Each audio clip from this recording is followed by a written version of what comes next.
আমাদের আজকের আলোচনার বিষয় র এবং মোসাদের সঙ্গে কি কথা হতো কলিমুল্লার। প্রিয় দর্শক, এই বিষয়ের উপর আপনাদের কোনো প্রশ্ন বা মতামত যদি থেকে থাকে আপনারা ইউটিউবের কমেন্ট বক্সে গিয়ে লিখুন। আপনারা সবাই জানেন যে নির্বাচনী পর্যবেক্ষণ সংস্থা জানি পপের প্রধান নির্বাহী, বেগম রোকেয়া বিশ্ববিদ্যালয়ের সাবেক উপাচার্য, ইউনিভার্সিটি অব প্রফেশনালস বিইউপির সাবেক pro vice chancellor, the Asian এইজের সাবেক সম্পাদক অধ্যাপক ডক্টর নাজমুল আহসান কলিমুল্লাহ গ্রেফতার হয়েছেন। তিনি কেন গ্রেফতার হলেন? অনেকেই সাদা চোখে জানি যে তার বিরুদ্ধে দুদকের একটা দুর্নীতির মামলা আছে। তিনি উন্নয়ন কাজের টাকা মেরে দিয়েছেন এমন অভিযোগ করে দুদক মামলাটি করেছে। এখন এই মামলাই কি শুধুমাত্র কারণ, নাকি ডক্টর কলিমুল্লাহর বিরুদ্ধে আরো কোনো অভিযোগ আছে? প্রিয় দর্শক, ডক্টর কলিমুল্লাহ সম্পর্কে এর আগে দু একটি তথ্য যদি আপনাদেরকে জানাই তাহলে খুব ভালো হবে বলে আমি মনে করছি। ডক্টর কলিমুল্লাহ কিন্তু লেফটেন্যান্ট কর্নেলও, তিনি বর্তমান লেফটেন্যান্ট কর্নেল। এটা কি আপনারা জানেন? অবাক হবেন শুনে নিশ্চয়ই। দেখুন, আমি একটা খবরের অংশ বিশেষ আপনাদেরকে পড়ে শোনাচ্ছি। আপনারা নিশ্চয়ই দেখতে পাচ্ছেন যে ঢাকা টাইমসের একটা নিউজ, এটা হচ্ছে 28 অক্টোবর 2024-এর এই খবরটি। সেখানে লেখা আছে যে লেফটেন্যান্ট কর্নেল হলেন প্রফেসর ডক্টর নাজমুল আহসান কলিমুল্লাহ। আমরা তো তাকে ঢাকা বিশ্ববিদ্যালয়ের শিক্ষক হিসেবে জানি, কিন্তু তিনি আবার লেফটেন্যান্ট কর্নেল হলেন, এটার কারণ কি? চলুন আমরা নিউজটি একটু দেখে নেই। যে লেফটেন্যান্ট কর্নেল পদে পদোন্নতি পেয়েছেন বিশিষ্ট শিক্ষাবিদ প্রফেসর ডক্টর নাজমুল আহসান কলিমুল্লাহ। বুধবার প্রতিরক্ষা মন্ত্রণালয়ের এক প্রজ্ঞাপনে ইন্ডিয়ান টেরিটোরিয়াল ফোর্স রেগুলেশনস 1940-এর চ্যাপ্টার 3 এর অ্যাপেন্ডিক্স 7 এবং বাংলাদেশ আর্মি রেগুলেশনস রুলস এর রুল 237 অনুযায়ী পদোন্নতির তারিখ 24 December 2020। Bangladesh national cadet corps professor doctor Nazmul Hasan Kalimullah major পদবীর কর্মকর্তা লেফটেন্যান্ট কর্নেল পদে পদোন্নতি প্রদান করা হয়েছে। সোমবার brigadier general Mizan, DG BNCC ও lieutenant colonel Kader regiment commander Ramna regiment professor doctor Nazmul Hasan কলিমুল্লাহকে র্যাঙ্ক ব্যাজ পরিয়ে দেন। উল্লেখ্য, প্রফেসর ডক্টর নাজমুল হাসান কলিমুল্লাহ 2002 সালে বাংলাদেশ মিলিটারি একাডেমি ভাটিয়ারি থেকে প্রি কমিশন কোর্স সম্পন্ন করেন। বর্তমানে তিনি রমনা রেজিমেন্টে ব্যাটালিয়ন কমান্ডারের দায়িত্বে রয়েছেন। ঢাকা বিশ্ববিদ্যালয়ের লোক প্রশাসন বিভাগে গ্রেড 1 এর প্রফেসর এবং রংপুর বেগম রোকেয়া বিশ্ববিদ্যালয়ের চতুর্থ ভাইস চ্যান্সেলর ছিলেন। বাংলাদেশ ইউনিভার্সিটি অব প্রফেশনালস এর প্রথম প্রো ভাইস চ্যান্সেলর ছিলেনও তিনি। প্রিয় দর্শক, তার মানে হচ্ছে তিনি লেফটেন্যান্ট কর্নেল অবস্থাতেই তো তাহলে গ্রেফতার হলেন, তাই না? যদি এই র্যাঙ্কটা তার বহাল থাকে, আমার জানা মতে এটা প্রত্যাহার হয়নি, আর তিনি যে মেজর থেকে লেফটেন্যান্ট কর্নেল হয়েছেন তার মানে হচ্ছে 28 অক্টোবর 2024-এ। প্রিয় দর্শক, এটি একটি গুরুত্বপূর্ণ বিষয়। প্রিয় দর্শক, এখন তাকে দুদকের মামলায় গ্রেফতার করা হয়েছে বলা হচ্ছে, কিন্তু একটি খবর চাউর হয়েছে। সেই খবরের পেছনে আবার ভিত্তিও রয়েছে যে তার বিরুদ্ধে বিদেশি গোয়েন্দা সংস্থাকে সহযোগিতা করে ডক্টর মোহাম্মদ ইউনূসের অন্তর্বর্তীকালীন সরকারকে অস্থিতিশীলতা করার অভিযোগ। এই অভিযোগটা আসলে কোত্থেকে এলো? আমরা কদিন আগেও দেখলাম যে ডক্টর কলিমুল্লাহ ডক্টর মোহাম্মদ ইউনূসকে উদ্দেশ্য করে বললেন যে ডক্টর ইউনূসকে জাতি ক্ষমা করবে না। এর বাইরে তিনি আরেকটি তথ্য দিয়েছিলেন যে আওয়ামী লীগ ডক্টর মোহাম্মদ ইউনূসের অন্তর্বর্তীকালীন সরকারকে ফেলে দিতে বা গদিচ্যুত করতে গেরিলা অভিযান শুরু করবে। এই তথ্যও কিন্তু আমরা চকসুর কল্যাণে ডক্টর কলিমুল্লাহর কাছ থেকে পেয়েছি। প্রিয় দর্শক, আরেকটি বিষয়ে, খুবই গুরুত্বপূর্ণ একটি বিষয়, চেঞ্জ টিভির একটি ভিডিও একটি পক্ষ ছড়িয়েছে, এটা ছড়িয়ে গেছে বলা যায়। সেই ভিডিওতে তিনি মোসাদের পক্ষে দতিয়ালি করেছেন যেন ইসরায়েল এবং মোসাদের সঙ্গে বাংলাদেশের সম্পর্ক গড়ে তোলা হয়, সম্পর্ককে পুনর্বিবেচনা করা হয়। সেই বিষয়ে ওই ভিডিওতে তিনি কথা বলেছিলেন। তিনি স্পষ্টই বলেছিলেন যে বাংলাদেশের উচিত আগের অবস্থান থেকে সরে এসে ইসরায়েলের সঙ্গে একটা সম্পর্ক গড়ে তোলা। সেই ভিডিওর চুম্বক অংশ আমি আপনাদেরকে দেখাতে চাই, চলুন।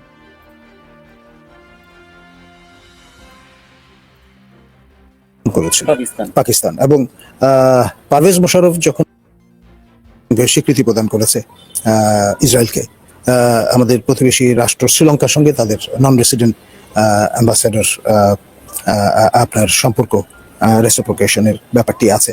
তো ফলে এমনকি পাকিস্তানের সঙ্গেও ট্র্যাক 2 সম্পর্ক তাদের আছে। তাদের নর্দার্ন টেরিটরিজে যখন ব্যাপক ভূমিকম্প হয়েছিল তখন কিন্তু তারা ইসরায়েলের ত্রাণ সামগ্রী গ্রহণ করেছিল পাকিস্তান। এবং পারভেজ মোশাররফ যখন প্রেসিডেন্ট তখন এইপ্যাককে তিনি ভাষণ দিয়েছিলেন। এইপ্যাক হচ্ছে জুইশ লবি ইন আমেরিকা। তো ফলে প্রতিবেশী সবগুলো দেশ তাদের মতো করে বাইল্যাটারাল রিলেশন সংস্থাপন করছে। এমনকি মিয়ানমারের সঙ্গে কিন্তু ইসরায়েলের ডিপ্লোম্যাটিক রিলেশন আছে, থাইল্যান্ডের সঙ্গে আছে, সিঙ্গাপুরের সঙ্গে আছে, ইউ নেম ইট। আমরাই একমাত্র আইসোলেটেড সর্ট অফ ইউনিল্যাটারাল একটা স্ট্যান্ড নিয়ে বসে আছি। যদিও আমাদের ফরেন পলিসির কর্নারস্টোন হচ্ছে friendship to all, malice two নান। আমাদের জাতির পিতা বঙ্গবন্ধু শেখ মুজিবুর রহমান এই পররাষ্ট্রনীতি আমাদের জন্য সৃজন করে গেছেন। সুতরাং সেই ৭৩-এ যে আরব ইসরায়েল যুদ্ধ এবং তার যে পটভূমি, সেই জায়গা থেকে আজকে এই ২০২২ সনে পানি অনেক দূর গড়িয়েছে বুড়িগঙ্গা নদী দিয়ে। সুতরাং একটা স্ট্যান্ড নিয়ে আমরা যদি বসে থাকি, তাহলে সেটা আমাদের রাষ্ট্রের কতটা কল্যাণ বয়ে নিয়ে আসবে সেটা নিয়েও নানামুখী আলাপ আলোচনা আছে। সুতরাং বিষয়গুলো নিয়ে আসলে ন্যাশনাল ডিবেট হওয়া দরকার এবং আমাদের জাতীয় স্বার্থে আমরা সকল দেশের সঙ্গে বন্ধুত্ব এবং কারোর সঙ্গে বৈরিতা নয়, এই যে আমাদের ফরেন পলিসি সেটি আমরা যদি কার্যকর করি, তাহলে বিশ্ব দরবারে আমাদের বিরুদ্ধাচরণ করার মতো কোনো আনুষ্ঠানিকভাবে কোনো শক্তি কিন্তু তাদের এক্সপ্লেইন করতে পারবে না। প্রিয় দর্শক, আপনারা শুনে নিলেন ডক্টর মোহাম্মদ কলিমুল্লাহর যে বক্তব্য। তিনি খুব স্পষ্ট করেই বলেছেন যে ইসরায়েলের সঙ্গে আমাদের সম্পর্ককে নবায়ন করা উচিত। প্রিয় দর্শক, আপনারা জানেন যে ২০২২ সালে হঠাৎ করেই আমাদের পাসপোর্ট থেকে ইসরায়েল ব্যতীত এই শব্দটি উঠে যায়। এতদিন ধরে কিন্তু পাসপোর্টে একটা বিষয় ছিল যে ইসরায়েল ছাড়া আর এই পাসপোর্ট পৃথিবীর সকল দেশের জন্য প্রযোজ্য হবে। ২২ সালেই এই ঘটনা ঘটে যে হঠাৎ করেই পাসপোর্ট থেকে ইসরায়েল ব্যতীত এই শব্দটা তুলে দেওয়া হয়। এটা নিয়ে অনেক সমালোচনা হয় পরবর্তীতে। দেখুন, এটার পেছনেও দুতিয়ালি ডক্টর কলিমুল্লাহ করেছেন বলে অনেকে বলে থাকেন। এখন আপনারা চেঞ্জ টিভির এই যে ভিডিওটি দেখলেন, এটা খুব জোরে সোরে প্রচার করা হচ্ছে এবং নাজমুল হাসান কলিমুল্লাহর বিরুদ্ধে এটা একটা শক্ত প্রমাণ যে তিনি বাংলাদেশে ইসরায়েলি লবির পক্ষে হয়ে কাজ করেছেন এবং তিনি সরাসরি বলেছেন যে বাংলাদেশের উচিত ইসরায়েলের সঙ্গে নতুন করে সম্পর্ককে বিবেচনায় নেওয়া, বা সম্পর্ক যদি বাংলাদেশ ইসরায়েলের সঙ্গে করে তাহলে একটি শক্তিশালী রাষ্ট্রে পরিণত হবে। পৃথিবী কোনো দেশই বাংলাদেশকে চোখ রাঙিয়ে কথা বলতে পারবে না। আপনারা এটা শুনলেন প্রিয় দর্শক। এখন আবার আরেকটি পক্ষ বা আরেকটি অভিযোগও তার বিরুদ্ধে উঠেছে যে তিনি রয়ের পক্ষ হয়েও কাজ করেছেন। আপনারা জানেন যে তিনি ভারত বাংলাদেশ মৈত্রী সমিতি যেটা রয়েছে সেটার অন্যতম সংগঠক ছিলেন। শুধু তাই নয়, এই সংস্থাটিকে দাঁড় করাবার জন্য তিনি বাংলাদেশে নিরন্তরভাবে কাজ করে গেছেন। সে কারণেই হয়তো ভারত বাংলাদেশ মৈত্রী সমিতিকে ঘিরে যে ভারতের সঙ্গে নানা ধরনের সম্পর্কের বিস্তৃতি ডক্টর কলিমুল্লাহর, এজন্য বলা হচ্ছে যে তিনি রয়ের এজেন্ট। অনেকে বলে থাকেন যে একসাথে র এবং মোসাদের হয়ে কি কাজ করা যায় কিনা।